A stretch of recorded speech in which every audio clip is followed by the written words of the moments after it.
Denise Ejo, the CEO of Cormode Cancer Foundation. I would like to welcome you to our Cormode Cancer Foundation page. Our goal is to create an awareness of the challenges, support and guidance experienced in managing cancer care for sufferers, family, carers and friends. To engage with us, don't forget to subscribe to our channel, click our notification bell.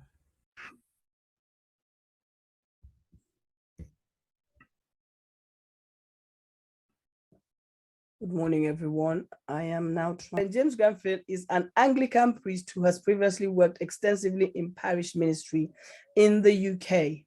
He has also worked in theological education, training men and women for lay and ordained ministry. He's currently one of the hospital chaplains in Bath Health Trust.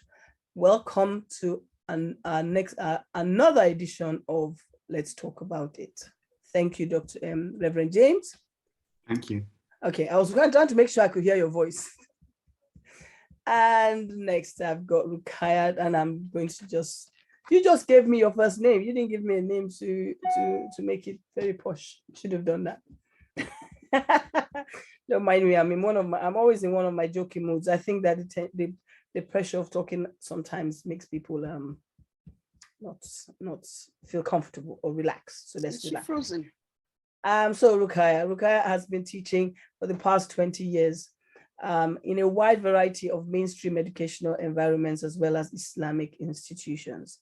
Her role as a Muslim chaplain within a multi-faith chaplaincy team is to provide pastoral care and spiritual support for both patients and staff, whether or not people identify as belonging to a particular religion. Chaplains are also there to help people who have a religious faith and who find that their faith gives them strength in challenging and distressing times.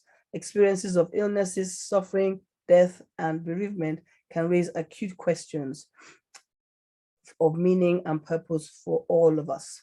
Chaplains are there to listen carefully to what is most important to people and to help them to make sense of their experience. I want to thank you for that, Ruquyya. I actually liked that when I read it because I thought, oh, you just briefly summarized. I think Reverend James will agree. You briefly summarized what we were doing here today. Is that correct, Reverend James? Do you agree with me?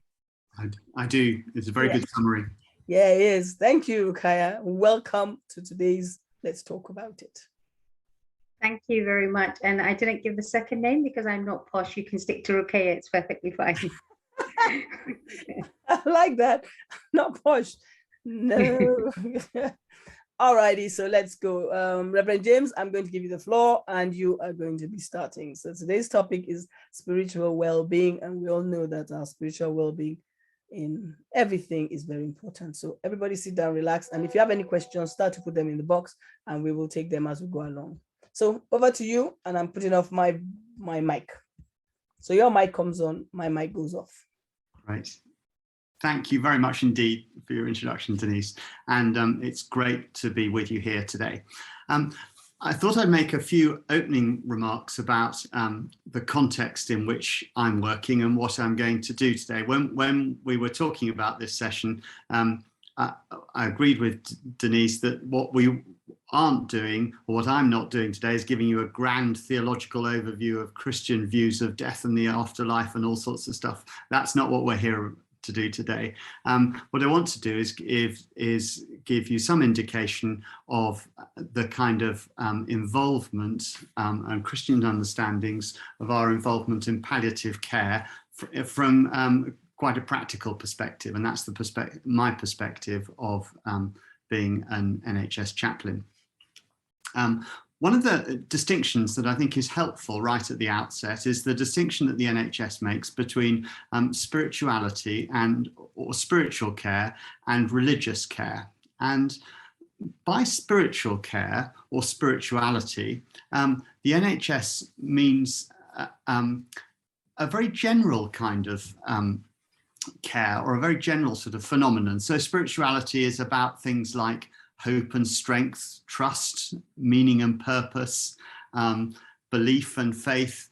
in self and others, and for some that will mean a belief in God, but not necessarily. So spirituality is about what's most important to people, what's at the core of their being, what anchors them, who do they love, what can they trust, what gives them a sense of meaning and purpose in their lives, all those sorts of things. And that may or may not include a belief in God. The NHS means by religious care the kind of care that is offered to people from particular recognised faith traditions. All right, and the NHS recognises that spirituality or spiritual care is something that everybody in the NHS ought to be concerned with about somebody. And they also ought to be concerned about their religious care, but realise that that's often delivered by somebody from from a patient's particular religious tradition.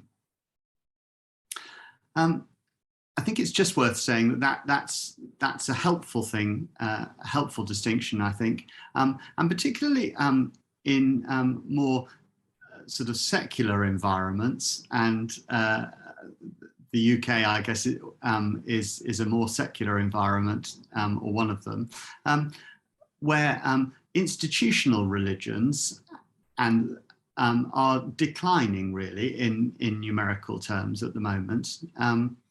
But the surveys that look at individual faith, and if you ask people whether they prayed in the last 3 months, do they believe in a God, do they think that God gives direction and purpose to their lives, all those kind of things, that remains pretty stable at about 70% of the population would say that. Whereas fewer would say that they regularly belong to a worshipping Christian community, for example. I think it might be worth just going back historically to look at the medieval tradition. There was a medieval tradition in Western European Christianity called Ars Moriendi, which is Latin for the art of dying. And that was a fairly grisly set of rituals and exercises that patients were given towards the end of their life.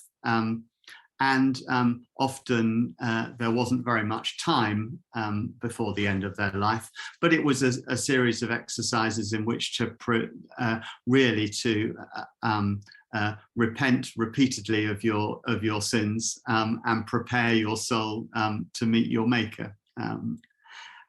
That's been revived in some quite sort of secular settings now as well, including, for instance, in the Netherlands, where they've come up with their own sort of secular version of that. So they would say that there are a series of questions, 5 questions that anyone ought to be asked as they're approaching the end of their life, which are secular in tone, but they're derived from this tradition and actually reflect, I think, profoundly a Christian mindset about death and dying.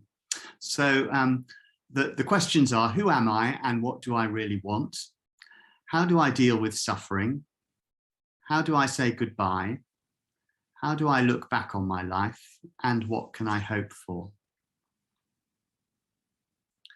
Quite searching questions that I think that they would ask, that anyone involved in palliative care are asking of their patients. I think it's worth saying that faith is incredibly important in end-of-life care. And for many patients, faith, even if it hasn't been at the forefront of their mind for significant parts of their life, often acquires a new significance when towards the end of their life. And what may be revived then is a childhood faith that is beautiful in its simplicity in lots of ways, but may have trouble dealing with some of the complexities of the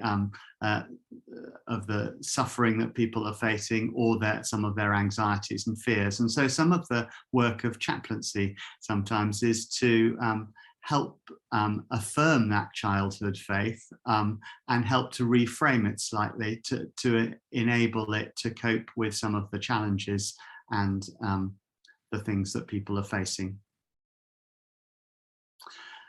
There are a huge variety of Christian approaches to helping people towards the end of their lives. And I just want to touch on a few of them here in the hope that they may either spark discussion or resonate with some people. For some patients, there's an element of confession that is important. People coming towards the end of their lives, they're often reviewing their lives, and as well as recognizing the fruitful and joyful times in their lives, they're also conscious of the times in which they failed sometimes, and when they failed to do things they should have done, or they've done things that they shouldn't have done in retrospect. And of wanting a sense of reconciliation or putting things right for themselves and acquiring a kind of inner peace as they approach the end of their lives. And that may be also a peace with God, and it may well be a peace with relatives or with other people with whom there have been difficult and conflictual relationships over the years.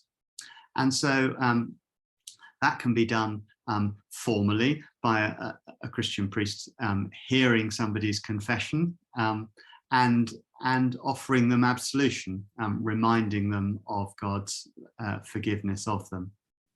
And sometimes it's important that that's done as an authorized professional. So I think, for instance, of a man in his 40s who I spoke to a while ago, who was dying from cancer and had just a few days left to live. And then I spoke to his partner, and his partner, on her own, she came and saw me and said that she was terribly worried that God was punishing her partner who was dying because they'd never got married. They'd been together 20 years. They'd had a small child together, or about 7 years old or something. She was terribly worried that this was a punishment from God. And so helping her gently to unpick some of those ideas, and of helping her to realize that God wasn't punishing either her or her partner, was, I think, an important way in which she achieved some peace and could come to regard what was happening to her partner in a new perspective that didn't involve feeling guilty and being punished by God. One of the other things people may well want towards the end of their lives are the scriptures read to them, either favorite pieces of scripture or maybe hymns that they've heard that are meaningful to them. There's a sense in a hospital setting, particularly, even the best hospital settings, of being cut off from all the things that help anchor our identity. So we're given different clothes, all our possessions are sort of taken away or at home, really. Those people who help remind us who we are often, who are always around us, often aren't able to come in so much. And that's been particularly true over the last 2.5 years. In this country. And so we need things that help anchor us, that help remind us who we are. And faith is a really important part of that for many people, helping to remind us of our core identity. And so having the scriptures read, or perhaps listening to music or listening to worship is part of that process for us. One of the other things that maybe we would like it, or people would like as they approach the end of their lives, is Holy Communion. That for some people that's a reminder of their identity, belonging to a particular denomination, or it may be regarded as food for the journey, in preparation for a journey that they continue with God after their death. I guess lastly, prayer, and prayer comes in a whole variety of settings. For some people, they would like quite formal sort of liturgical prayers that remind them of a long Christian tradition. And I'm sometimes quite conscious of that patients and their families sometimes right towards the end of their lives don't just want James's reflections on what might happen afterwards or James's reassurance. Actually, they want the tradition of the Christian church that's been available for 2,000 years and the experience of many hundreds and thousands and millions indeed of Christians over that time. And so to use those quite ancient prayers sometimes or set liturgies is a way of helping people to tap into that tradition. And in some cases, symbols like anointing are also important. So those are just a few of the things. I think I just want to sort of conclude by saying that death is a sacred and mysterious process, and being present as people are in the final hours of their life feels like a privilege and an honor, and not something something that always deeply challenges, and I think will continue to challenge, the very strongly biomedical model that often sits at the center of hospital care. And I think that continuing to honor the sacredness and mysteriousness of death and the art, therefore, of caring for people as they approach their end of their lives is something that I'd always want to emphasize and hold on to. Thank you very much.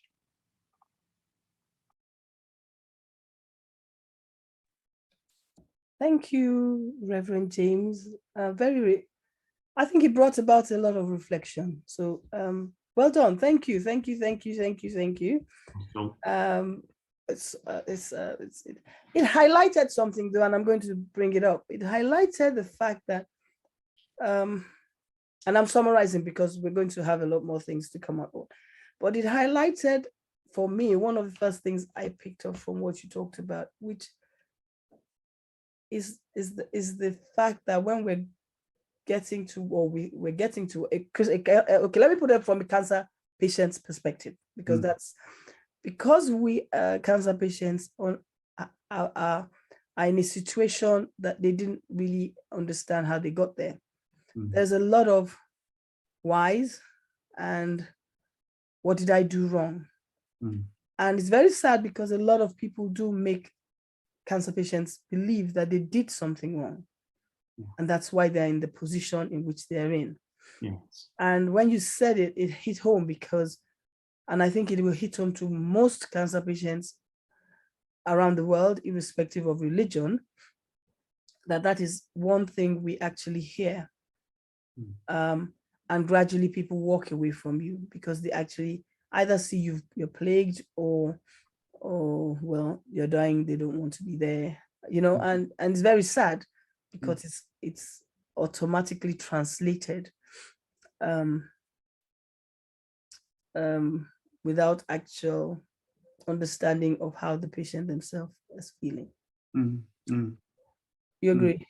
I do, and I think sometimes what patients often want from me is not a kind of just an intellectual interrogation of that position, but the strong sense of a God who stands in loving solidarity with them in it.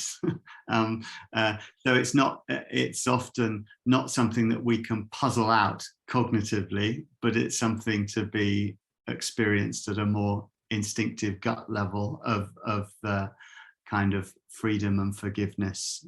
Well, not even forgiveness, but the kind of mercy and grace that God shows to us, and experiencing that, and refusing to believe absolutely in a God who punishes people like this.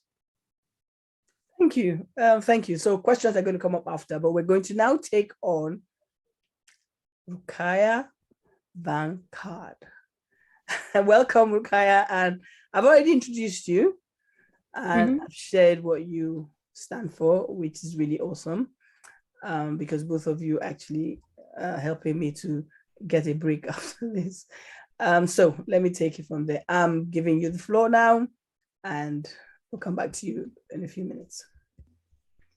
Thank you. So Islam and illness. So I'm looking at the Islamic angle and working within the NHS, continuing on from Reverend James, looking at the Islamic view. Within the Islamic tradition, we're taught three things, and we all know this, and every Muslim will know that when you're born, three things are written: your risk, like your sustenance, your marriage partner, and death, your time of death and where it will take place.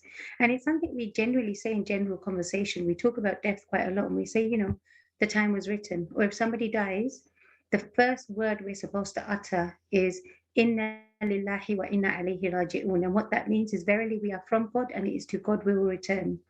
So it's there. However, when someone's afflicted with sickness or illness, all that knowledge goes straight out, and all of a sudden you're questioning, why me? Is this because of my sins? Am I being punished? What's happening? Often it's a misconception that a lot of people say that, you're being afflicted so that your sins are washed off. And Islamically, that's not true. We do have a concept that not even a thorn pricks you without there being a reward for you in the hereafter, not even a thorn. But when heaven has lots of levels, and when somebody is afflicted, often it's that they can be purified and go higher and higher and higher into higher levels. They can be raised with prophets and very prestigious high people. And often it happens that when somebody's ill or they're facing illness, all these things are forgotten, and all of a sudden they start thinking, am I being punished? Is this for my sins? What's happening? And as a chaplain, we're able to shift through that and speak. With one of my first patients, she actually had cancer, and her husband passed away from cancer as well. And he had faith. And her question to me was, he had faith. He was a strong Muslim, yet he died of cancer.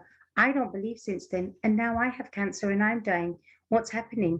And there was a lot of conflict there. And we were able to sit down, go over this, speak about it. And she was able to reconnect with her faith. Look at a merciful God. A merciful God is not punishing you. And often when we're ill or something happens, one of the first instinctive things that comes to mind is, oh God, you remember God, you mention God, you connect back, you go back to that. And as chaplains, we're very, very blessed to be able to be with someone in that state when they're analyzing this and having these conversations, to be able to help them reconnect, to help them. Islamically, again, with cancer, it's actually seen as a blessing. As I said, we're all going to die. This is written. Again, your life here is temporary. We're brought here to attain Jannah, to do something and be able to earn heaven. So all this is temporary. And when somebody has a good death means that you're aware you're dying. You're able to put your affairs in order. You're able to reconcile with everybody, and you're able to say the affirmation of faith. All these things that we, when somebody does. So with cancer, it's a really thing. Another thing that as a Muslim, we're supposed to do, and unfortunately myself, I'm guilty as well, I haven't done it yet, but we're actually supposed to sleep with our will under our pillow. It's an Islamic requirement. And that's something that when somebody has cancer, they're able to explore, okay, something's happening. I may die. I am ill. They need to start putting all these things in order. So we see it as a blessing. We also have different ranks when you're dying. So a martyr is somebody that dies of an internal illness. And when somebody has cancer of the stomach or anything internally or any organ, they get this rank. So it's actually, wow, you have cancer. Wow, you're going to have the death of a martyr, one of the highest ranks. Wow, you're going to be elevated to these ranks. All these things come forward. Culturally, again, it's differentiating between that. Often we hide things from our elders and we say that, oh, you're not dying, it's okay. Or no, the person has cancer, but it's no, it's okay. This is another conversation that as chaplains we're able to have, that no, let's have this conversation. Let them know they're dying. Let them put their affairs in order. Let all these conversations take place. I know from a personal experience, when my mother had cancer and she passed away, and this is 15 years ago now, longer than that, I didn't disclose to her everything because culturally we were taught this isn't what happens. It's only afterwards I learned Islamically you're supposed to discuss.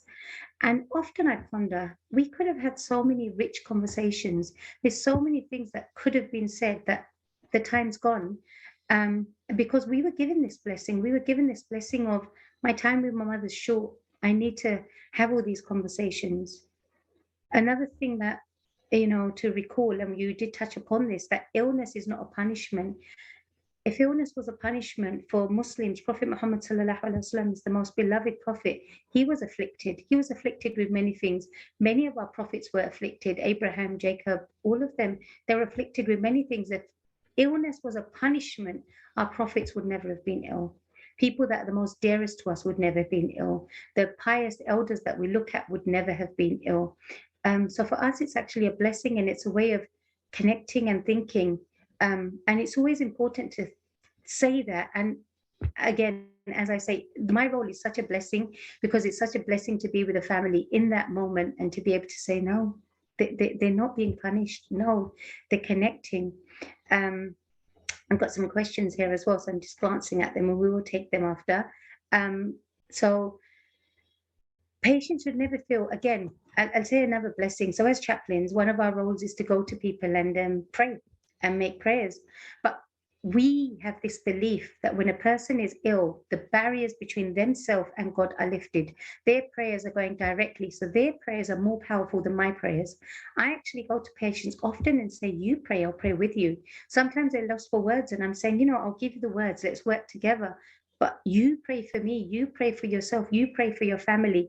And it makes them feel so special that we're in this special place, because it's not nice, feeling that I'm a burden, and yet to be reminded that you're not, you're the one with all the power here. You have this special thing that you can make prayers straight with God. You can connect. I'm still going via, little pathways, but you're going straight there.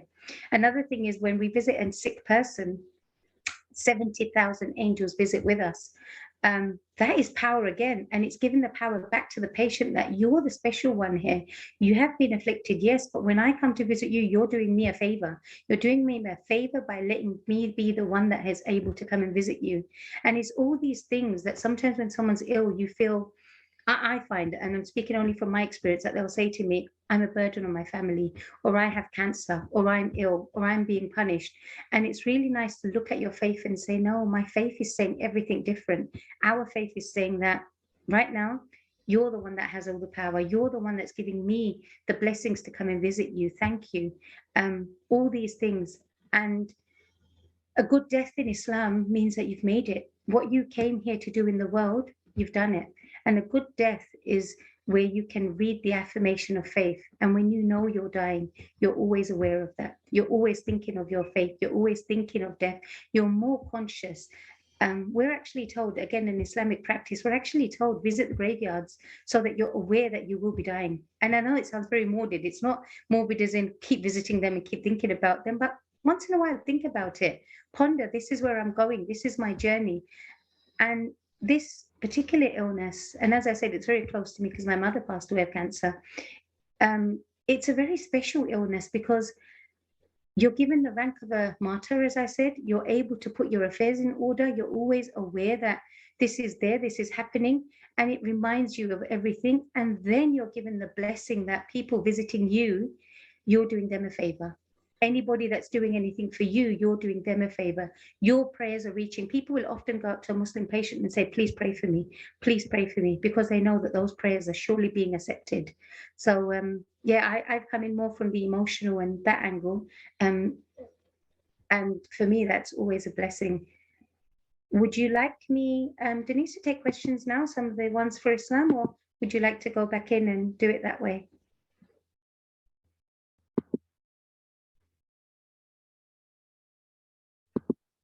I'll go back in and I'll bring it back out because when you look at the similarities and differences,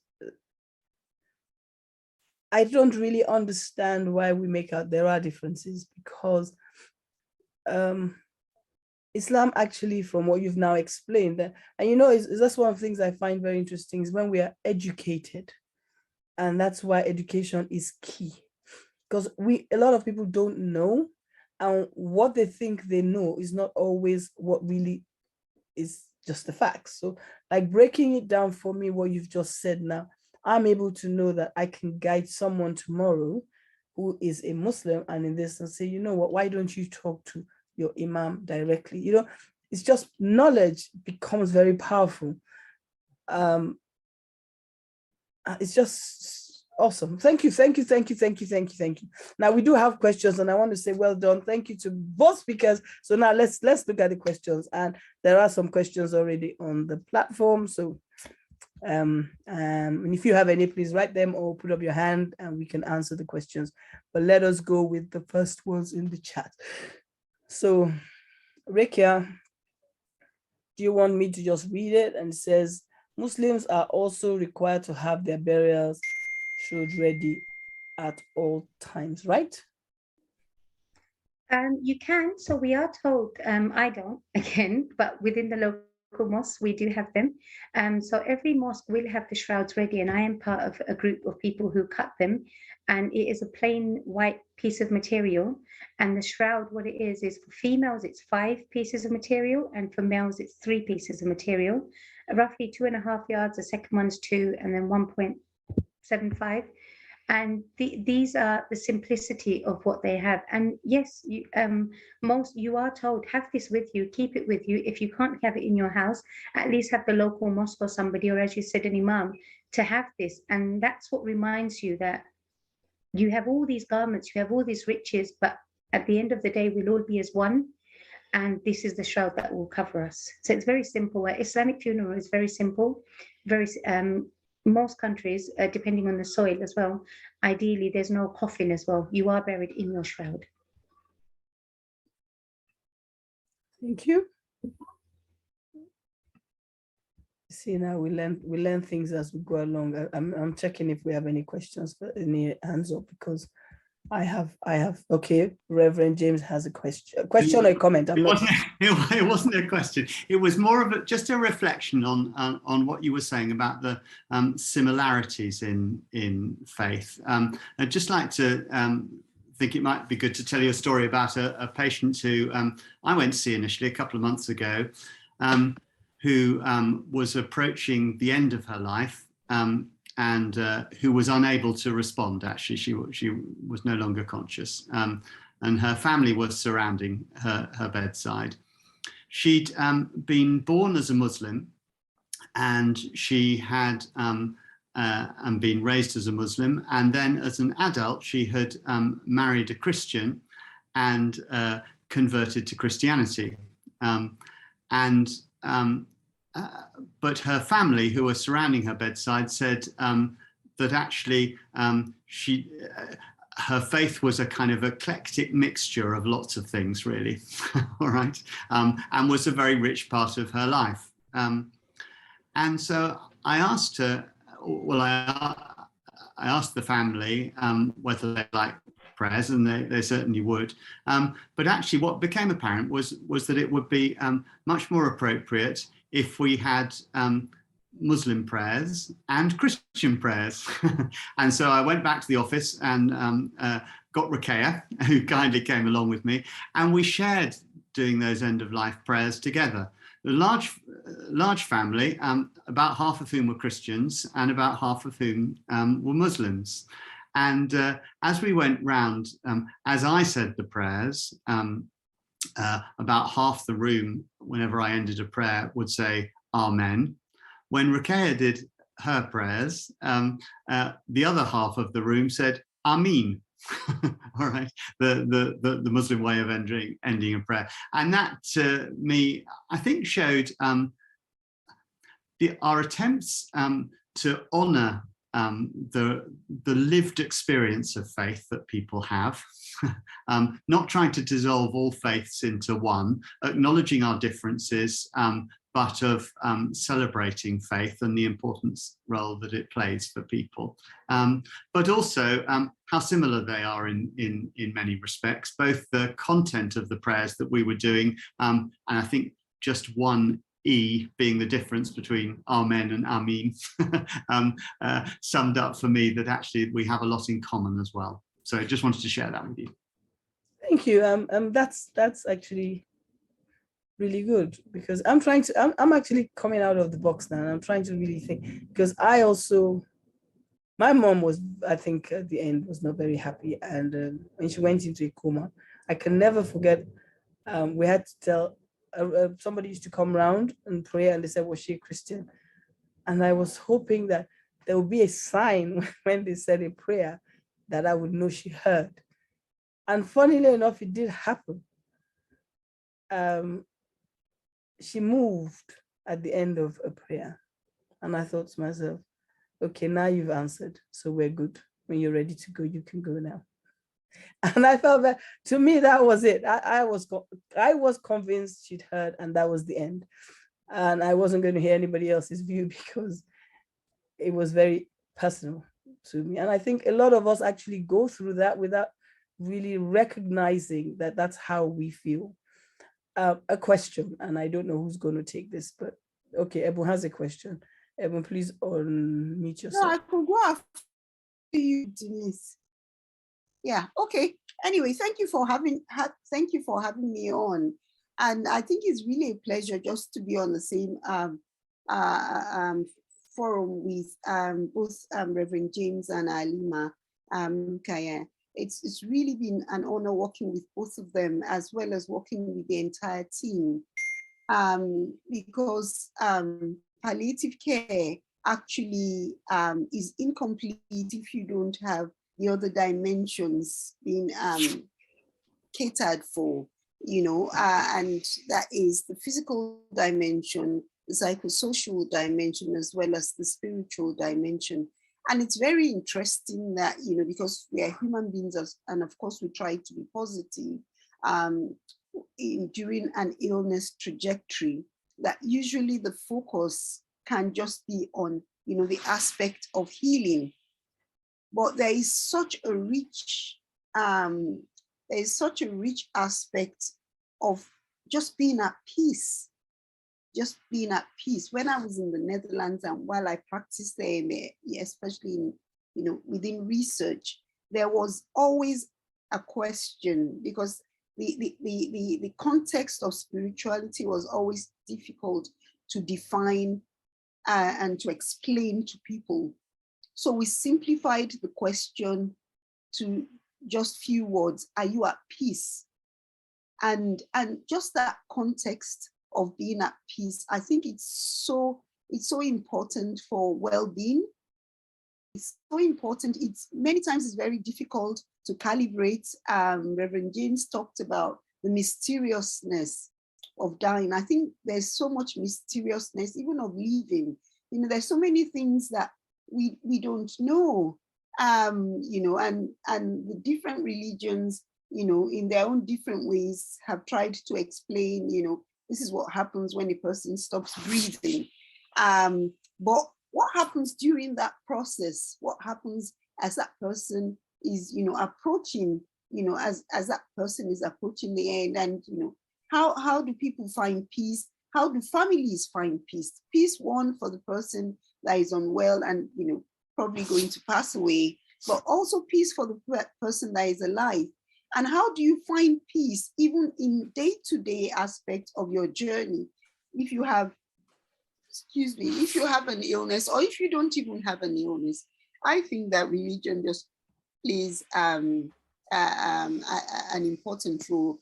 And working together with different practitioners can be very, very, it can be very humbling. And, every day you learn different things. So I'll keep quiet. Yeah.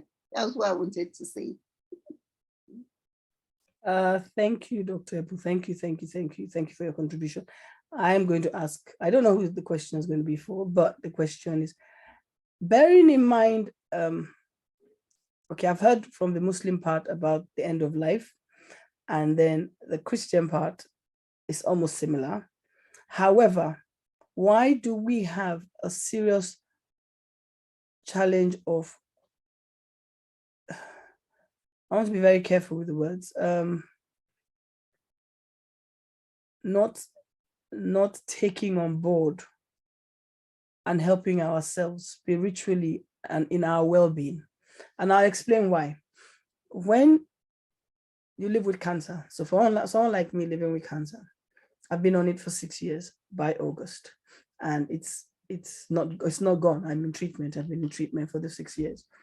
Now, when I have to process, and I try to tell people that there is nothing else worth in life that is as valuable as being able to know that if God says you should come home today, you are ready to go home. A lot of people don't get it.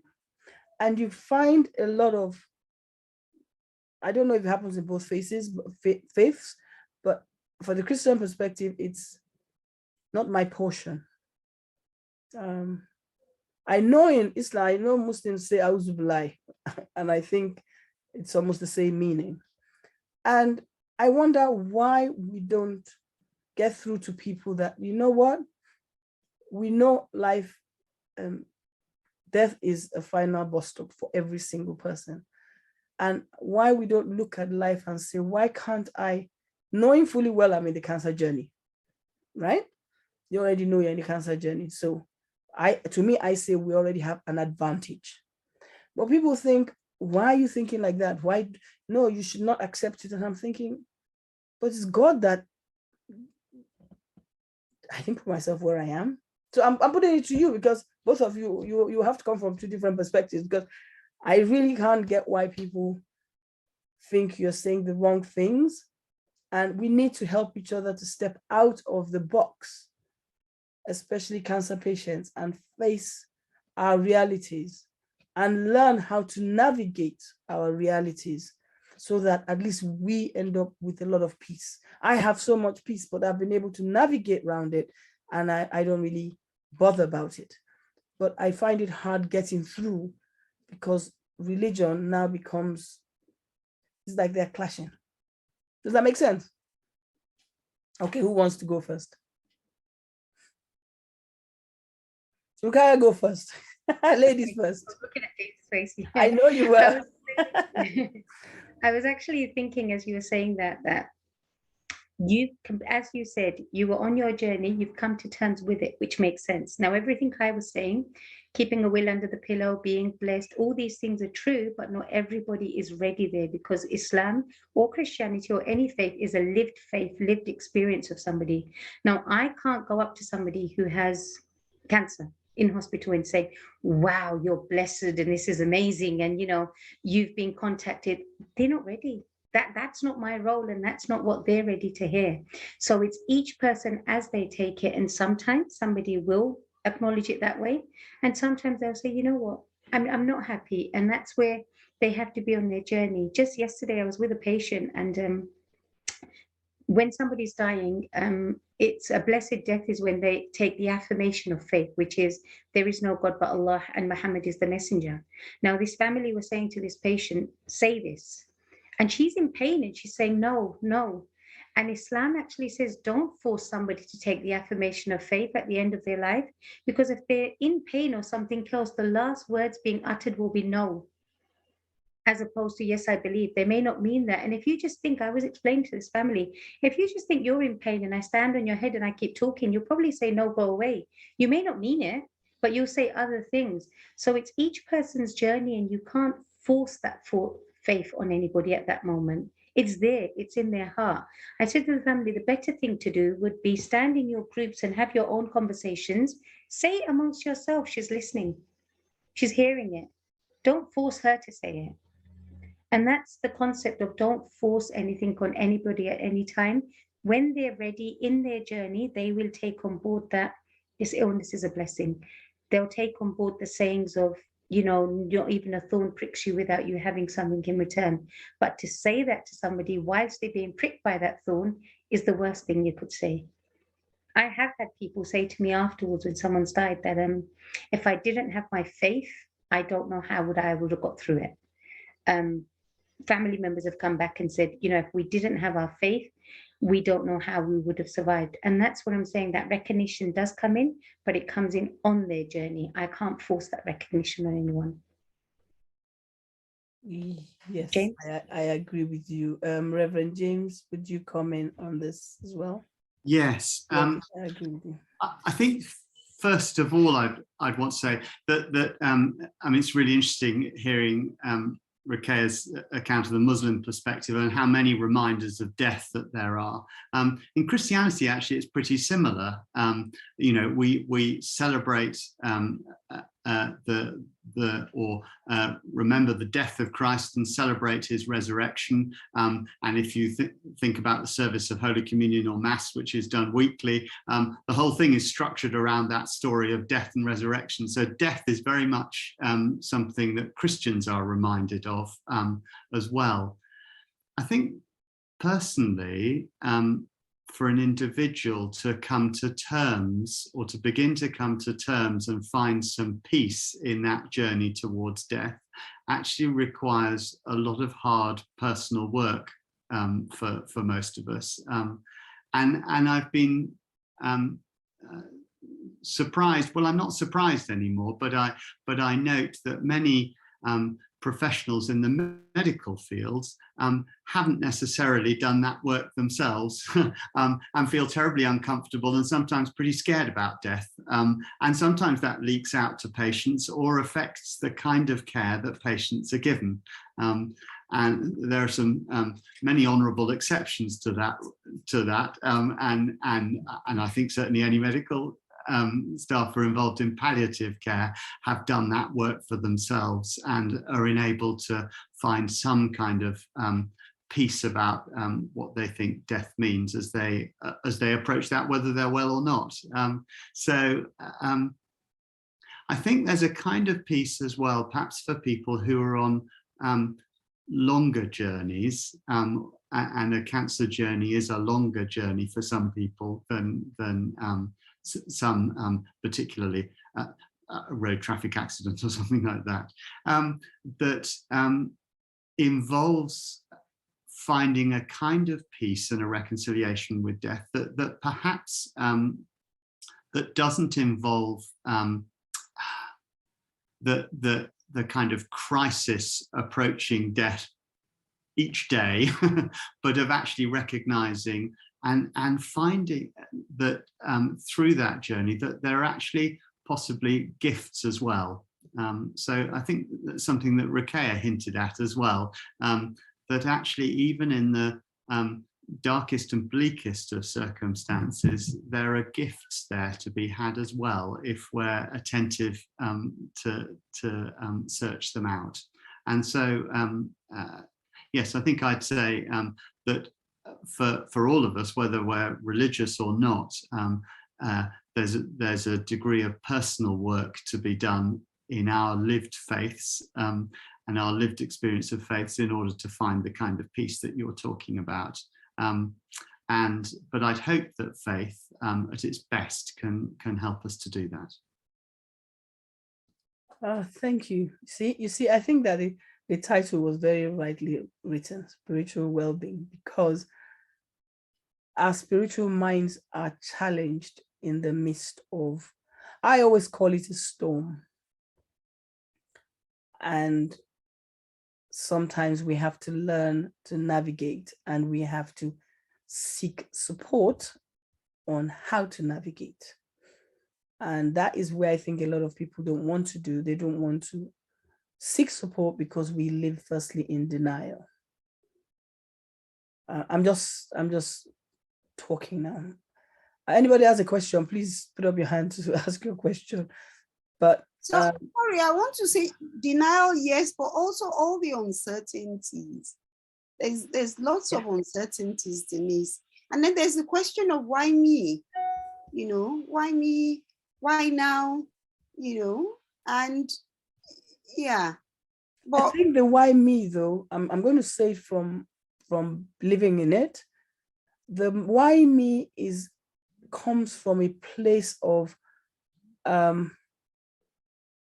one, there's a question of wanting to question God, but there's also the option of, but I think I did things right. Now okay, let me take it from the Christian perspective. I always go back to the book of Hezekiah, and I remember where they gave Hezekiah he had to go they gave him a few days that God said he was coming to take him. And he turned around and he faced the wall and he cried to God, and God gave him 15 years.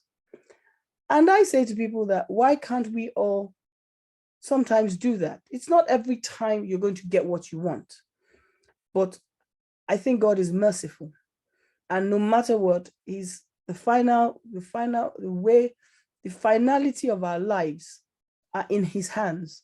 So it is making sure, irrespective of religion, is making sure that we end our time knowing that we did what, using faith as a perspective, because there are people that don't believe in God. So let's not go. I'm just sticking to the two religions we're talking about today. But people have to understand, people find it difficult to navigate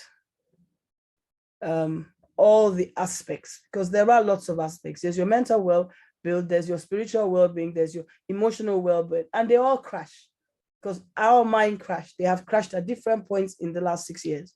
And each one I've had to go around to seek support and guidance to get my mental health right. Because with your mental health right, you can actually address your spiritual well-being. That was my experience. But a lot of people have different experiences. But I think the mental health plays a very big role in it.